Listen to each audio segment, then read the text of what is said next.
Hi friends, we now have a new Learn Hub, which you can access here by clicking on the left side under Learn. And this will open you up this page, which looks like this.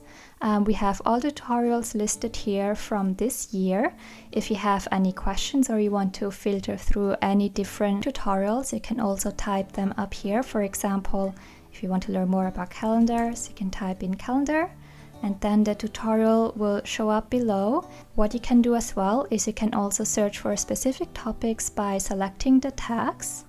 For example, multiple pages, or for example, export, and so on. And the same goes for documentation. You can type in your questions up here. For example, can I sell the planners? And then it will show you the questions and the answers below here. And you can also filter through the documentation by selecting tags as well here, like this. I hope this is helpful. If there are any questions or topics that are not covered on this Learn Hub, you can always message me on Instagram or Facebook, and I'll add the questions and videos to this Learn Hub. Thank you, bye!